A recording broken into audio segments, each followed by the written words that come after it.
Welcome to Toffee TV. This is the instant match reaction. Everton 0, Burnley 1.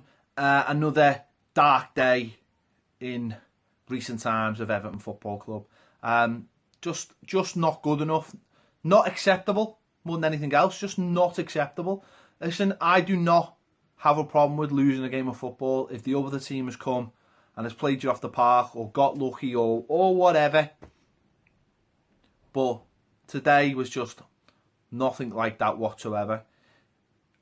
In fact, I don't even know if Burnley got out of second gear or had to get out of second gear. That's how bad it was. Changes were made to the team. It was more of a sort of a 4-4-2. Well, it wasn't. It wasn't a 4-4-2 because, again, we had absolutely no width again, especially on the left-hand side. I don't know whether this is true, but in my head, I think Ronald Koeman is trying to self-sabotage himself to get a payout or something, because some of the decisions he makes are absolutely baffling. They are baffling. He brought Keane back in today. Didn't look quite fit, but I can understand why he brought him back in. He brought Martina back in. Why? He is absolutely garbage. He is garbage. I'm sorry, but he is. He's garbage. He offers absolutely nothing defensively and attacking. He is garbage. If that's the standard of the player that we think can get us into the European places again, then we are sadly wrong, or certainly the manager's sadly wrong. In front of him, he had Vlasic, who obviously deserved to play. He went with Garner and Sneijder in centre midfield, and he went with Sigurdsson left midfield and started Dominic Calvert-Lewin in the Arsenal front. Now, for the first 20 minutes, we were fine. We were attacking. We were positive. Vlasic was having a lot of joy on the right. Sigurdsson was getting on the ball a lot. We were containing them in their half, and really, we probably should have scored on two occasions. Sigurdsson had a couple of good chances. The second one, certainly, if he just hit the ball first time. You know, both of Sigurdsson's chances. One, the keeper has to make a save, but it's a bit soft, actually, because it was a soft shot. Both of them lack conviction and confidence. And I think that's the biggest thing about this team. Those two shots showed that. And then after that 25-minute spell, we just stopped playing. It was almost like, oh, we don't know what to do now. These have dealt with us and we don't know what to do. And Burnley just got on the ball a lot. And they went up the pitch and scored. And really, it wasn't that hard. Okay, I think they might have passed it about 23 times. But I think it started with Garner not winning a tackle in centre midfield. And it ended with Garner not winning the ball on the edge of the box. I think it was Hendrick who scored, stepping aside Sneijder. Pickford probably should have done better. Vlasic probably should have done better. Martinez should have done. There was a catalogue of errors for the goal. And they're 1-0 up and you're thinking, right, like last week, where's the response? There wasn't a response. We had a good hour to give a response. There was no response. And that, to me, is the most worrying thing. You can talk about formations, you can talk about players, but there was no response in the team and there was no idea. And that was it for the rest of the game. There was just a lot of huffing and puffing and got us nowhere. The manager, again, I'll talk about substitutions in a minute, but he baffles me. Some of the things he does. He played with Garner and Sneijder, and then Sigurdsson came into the middle, leaving us with no width. So why didn't he just start the game with Sigurdsson in centre midfield and have someone wide, whether it be Lookman or even Calvert-Lewin starting out there and playing with Niasse and Sandro up front? Or I don't know, but there was no creativity in the park, and Sigurdsson's coming over. So suddenly we've got the same problem. Too many people in the middle of the pitch and no one wide. And Baines is having to get up when he can't. He can't get up. It's as simple as that. It just baffles me. And on the other side, you've got Vlasic, as I said, started well and then just went out the game, really. Apart from one run in the second half. And Martina gets up the pitch and then stops around halfway in their half and then throws a cross in that every time gets headed away, like without any issue. He does not want to try and take on the fullback. It's pointless. He's garbage. Honestly, he shouldn't be anywhere near an Everton team, never mind anything else. No matter what you think about someone like Kenny, at least he's willing to get in the opposition, you know, around the opposition half. Yeah. So, I mean, second half, he brought on Rooney, Davies, and Sandro. Now, Rooney played most of the time centre midfield, and then sometimes at centre back. Davies was on the right, and Sandro just runs around wherever he wants, doesn't he, really? He's never in the box. He's a centre forward, but he's very rarely in the box. So, okay, Rooney, out of those three players, the one who's going to give you the creativity is Rooney. But not the creativity we need. We've got a kid on the bench, Lookman. He's getting linked with Tottenham, a team that are better than us, like miles better than us, and he's getting linked with them. And yet the manager refuses to give him a chance. We've got to play at the club, actually, someone like Lennon, who could go out there and do a job. Give you width, work back, and has got pace. He's nowhere near the team. I'm just lost because this team, for me, have got nothing. They've got nothing about them at all. There's no fight, no desire. Everyone's heads are just down. Ashley Williams, mistake after mistake. I mean, 3 of the back 4, really, for me, needs replacing. The right back needs to go. Williams needs to go. And Baines needs to be replaced. You know, sadly, time comes to all players and he needs to be replaced. Because if you want to play that way, you need a left winger that was Baines, a left back that was Baines in 2009 and 2008. That's what you need. You need a left back who can get up and down the pitch, a modern left back. Like Seamus Coleman does from right back. And we haven't got it. He's trying to play systems that don't seem to fit the players. He's bought players and he doesn't seem to know where they work. Sigurdsson looks abysmal for 45 million, like genuinely abysmal.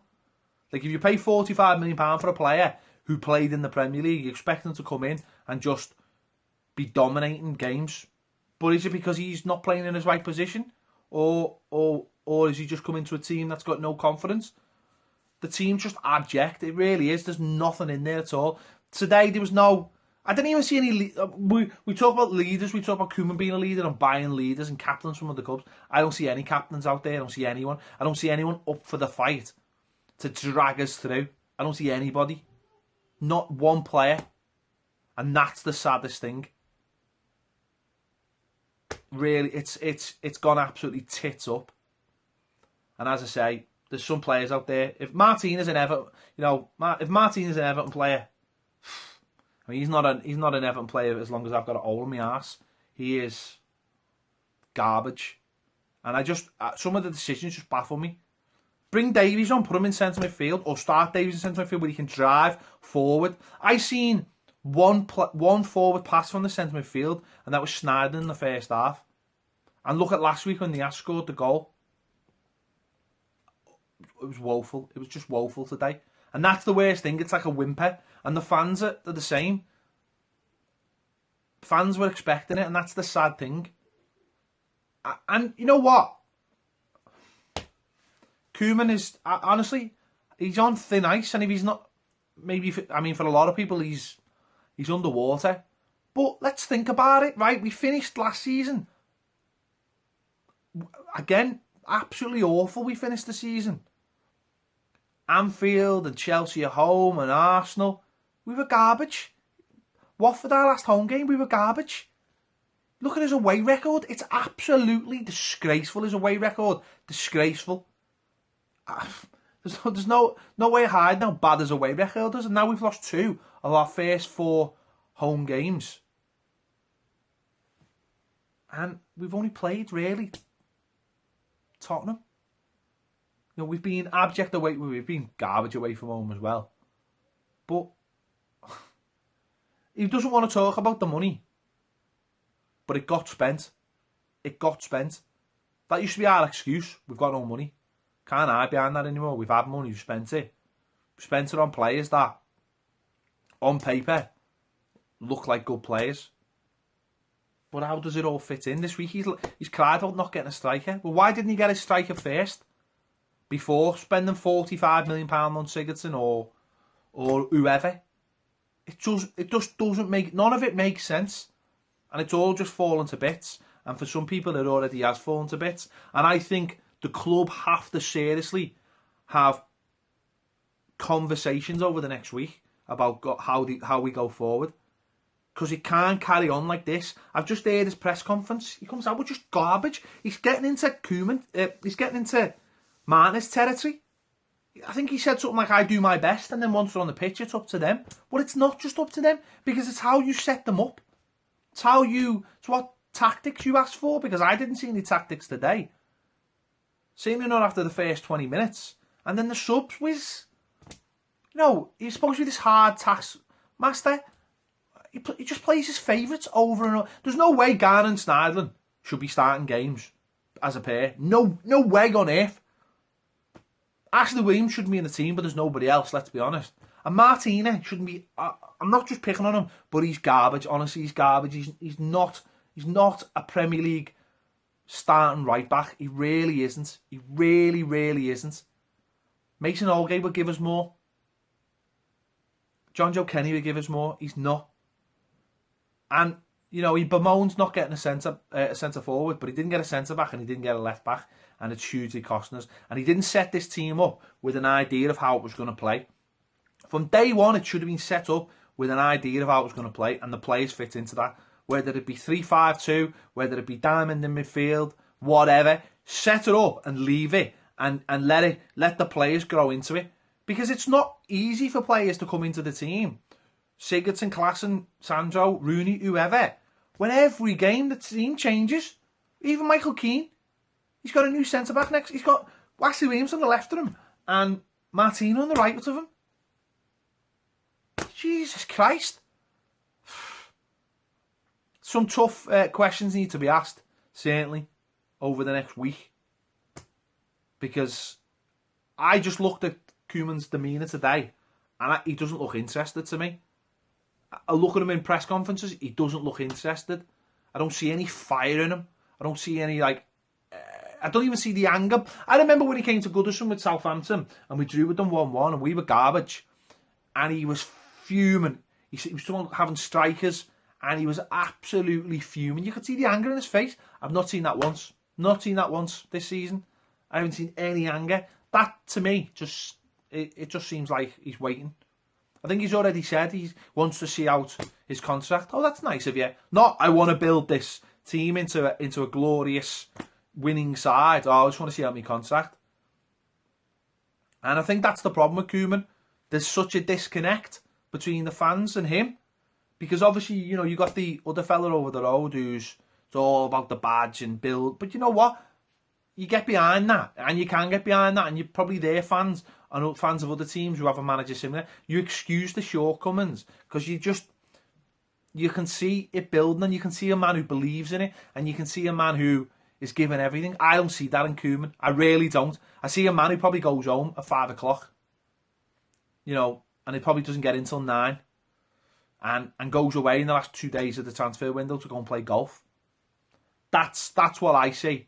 I see someone maybe going about things not fully like some managers do. And I think that's the biggest problem for fans, is that there is a disconnect. That I certainly don't believe that he's obviously interested in the long term, because he's not interested in the long term of Everton Football Club. He just isn't, and that's fine. But while you're at the club, give everything you've got, and I don't think he is. And maybe that's a good thing. Maybe if in the short term we just need someone for the next couple of years, and then maybe someone like Unsworth will come in. Maybe he's doing good work with the under-23s. I don't know if that'll be enough for him to give him a job, or that gives him the credentials. But at least then maybe you've got a long-term plan, or certainly you feel like you've got a long-term plan. But this fella to me at the moment is just doesn't inspire. I've got no confidence in him at all, because I look at him and I just think, you don't care. You don't care. You get paid, you put out whatever you need to put out, and you go home and you don't care. That's what worries me, is that other managers, it hurts them and you can see them hating them. I don't think it hurts this fella. If it does, it does, but he doesn't seem to show it. He doesn't seem to get angry. He just goes, He just seems to be blaming everyone else at the moment. And that, to me, you know, that was the last fellas. That's where it all started to go tits up for him, when he started to blame everything else. So we'll wait and see what unfolds over the next couple of weeks anyway. Whether the club call him out, or whether he calls some players out, or he calls the club out and the players out, or we'll wait and see. It'll be eventful anyway. Well, it mightn't be. It might just go dead quiet for 2 weeks and we come back like nothing's happened, because that just would be Everton, wouldn't it? Let me know your thoughts in the comments. Make sure to check out Baz's instant reaction and his player ratings. They should be interesting. Don't forget to subscribe. Click the bell for notifications. And if you want more videos, join us on Patreon. Thanks for watching Toffee TV. I know it's hard, but thanks for watching.